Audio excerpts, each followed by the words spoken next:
Bagaimana sikap kita ketika menyikapi perbedaan pendapat ulama terhadap satu amalan? Ada yang menyebut itu bid'ah dan ada yang menyebut itu sunnah. Salah satu contohnya kunut subuh, dan beberapa contoh yang lain dalam sholat cukup banyak. Pertama yang perlu kita pahami bahwa perbedaan pendapat itu jauh lebih tua dibandingkan kita. Dia sudah ada sebelum kamu lahir, sehingga kita tidak mungkin bisa menolaknya. Saya nggak mau ada perbedaan pendapat. Kok nggak mau ada perbedaan gimana sih? Perbedaan itu sudah ada. Kamu mau nggak mau perbedaan itu ada. Sehingga ketika Anda lahir, perbedaan itu sudah ada, dan itulah posisi ketika Anda belajar. Maka menolak perbedaan itu nggak mungkin. Saya mau satukan perbedaan ini, juga nggak mungkin. Gimana cara Anda menyatukan? Sementara masing-masing orang beristihad dan punya keyakinan terhadap apa yang menjadi hasil istihadnya. Oleh karena itu, sikap yang tepat ketika di situ ada perbedaan yang muktabar itu artinya yang masih diakui dalam lingkaran ahlu sunnah, sikap yang tepat adalah saling menghormati, dalam arti tidak ada ingkarul mungkar, tidak boleh ada pengingkaran, sehingga kita tidak boleh misalnya memberikan vonis kemungkaran kepada orang yang berbeda dengan kita. Tanggung jawab yang kedua, kita diajarkan dalam Al-Quran, fa in tanaza'tum fi syai'in farudduhu ilallahi war rasul in kuntum tu'minuna billahi wal yaumil akhir. Kalau kalian beda pendapat dalam perkara apapun, maka kembalikanlah kepada Allah dan Rasulnya. Artinya kembalikan kepada dalil. Karena perbedaan pendapat itu bukan dalil, tapi perbedaan pendapat butuh dalil untuk menegaskan mana yang sesuai kebenaran. Sehingga tidak ada istilah kalau terjadi perbedaan pendapat bebas milih, itu tidak ada. Kamu bebas milih, mau milih ini silakan, milih ini silakan, bebas. Tidak ada seperti itu. Bukan bebas milih, tapi pilihlah yang lebih sesuai kebenaran. Caranya gimana? Semampu Anda. Nah, proses manusia dalam memilih yang sesuai kebenaran ini bertingkat, sehingga mungkin bisa kita bagi jadi tiga ya. Yang bisa beristihad, yang bisa menilai istihad, mempertimbangkan hasil istihad. Yang ketiga, dia nggak bisa apa-apa, hanya bisa ngikutin saja. Kalau yang bisa beristihad, itu seperti dia bisa mengambil dari bahan baku, dalilnya seperti ini, bahan bakunya ini, terus dia bisa memproses sendiri.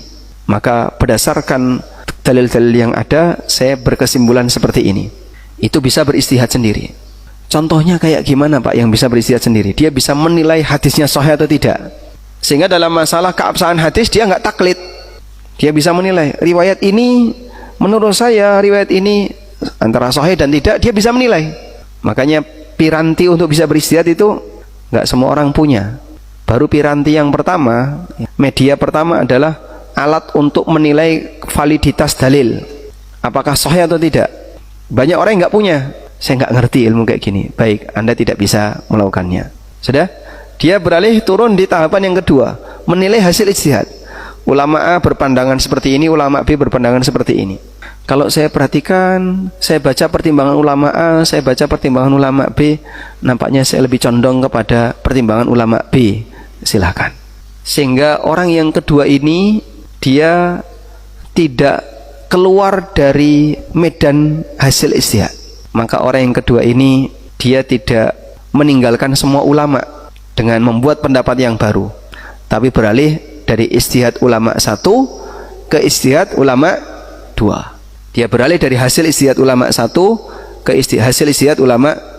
Orang jenis yang kedua ini para thalibul ilmi, mahasiswa doktor di UIM ya, mahasiswa doktor-doktor di Riyadh, di Mekah dan seterusnya. Itu levelnya 2. Yang ketiga, yang nggak bisa menilai hasil ijtihad saja, saya nggak bisa. Mbah bingung aku ini, maca penjelasan ini bingung, maca iki ya bingung. Nah terus pripun? Lah katanya saya disuruh milih yang benar. Terus gimana? Saya suruh membaca pertimbangan mereka, saya nggak sanggup. Ya sudah, menurut Bapak, kira-kira Bapak lebih mantap yang mana? Saya lebih mantap kalau ikut Ustadz A, lebih mantap kalau ikut Ustadz B. Jadi dia nggak bisa ngikuti yang atas, tapi dia bisa ngikuti ulama bawahnya. Maka dia hanya bisa ngikuti fatwa dari Ustadz A, bisa ngikuti fatwa dari Ustadz B. Inilah orang awam. Ada jenis yang keempat, ranggubris. Ini yang paling parah ya. Ya sehingga kunut ya karepmu aku ora salat. Kalau yang kayak gini salah. Okay. Oleh karena itu sepanjang kita masih di 3 tingkatan tadi, alhamdulillah masih selamat.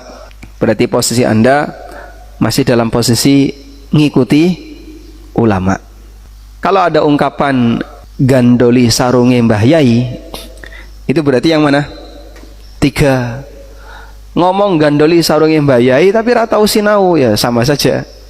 Sehingga kalau ada ungkapan saya mau gandoli sarunge Ustadz, itu berarti Anda masih mau belajar untuk mengambil fatwa dari posisi orang kedua yang sedang menilai mana dari perbedaan pendapat itu yang mendekati kebenaran. Wallahu a'lam.